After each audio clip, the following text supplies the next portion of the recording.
So Geoffrey, you've been working with us for quite a while now, and I think one of the evolutions we see in front-end development is that basically as a front-end developer, you're becoming more and more of a full-stack developer.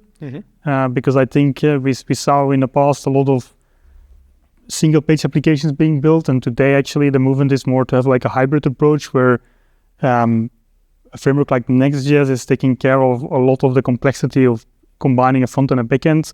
I would consider it a backend framework, I guess, with a very easy way to expose a front-end. How do you look at that as someone who comes from the front-end world? Yeah, it's an interesting question. Back when like single-page applications were like the next big thing, you were actually trying to solve a lot of problems that you wouldn't have when you have a server. And that's where a lot of the complexity of building a front-end application came from. Like you would need to handle the routing. You would need to think about like keeping states in your browser, stuff like that.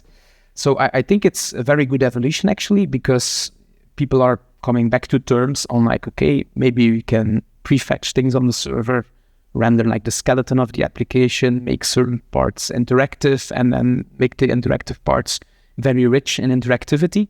So I think these frameworks really help turning like very standard CRUD applications into rich interaction applications. I think that's like a very nice next step into how we build applications nowadays. And because as a front-end developer, typically you are consuming existing APIs.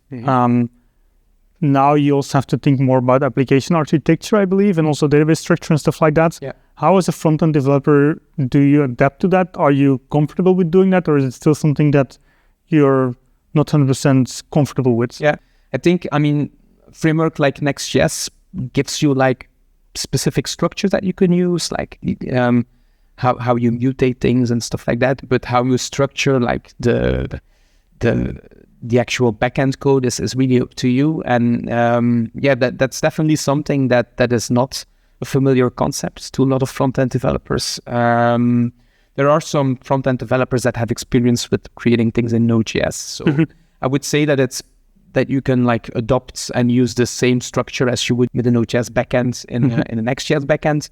But it's definitely something new for front-end developers, as you just said. So it requires a little bit of adapting. Yeah. It reminds me of the times when backend developers became full-stack developers, and actually we said something like a full-stack developer does not exist because they cannot know everything about the backend and the architecture and everything, and the front-end and browsers. And do you think that is changing? Like, is it easier to also work on the backends?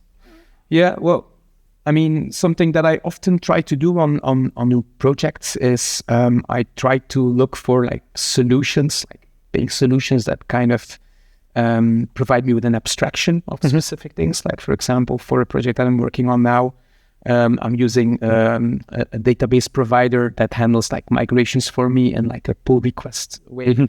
And that offloads a lot of the complexity for me as a front-end developer. And it offers me like the convenience of quickly connecting to a database, handling the migrations there, stuff like that.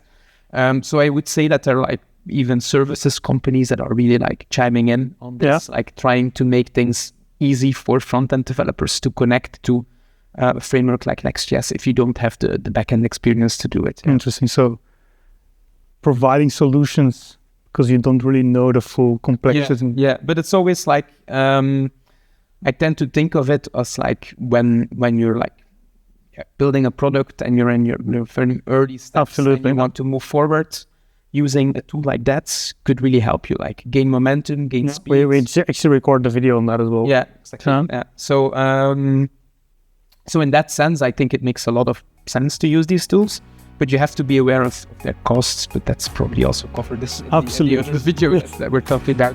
Cool. Thank you, Geoffrey. Yeah.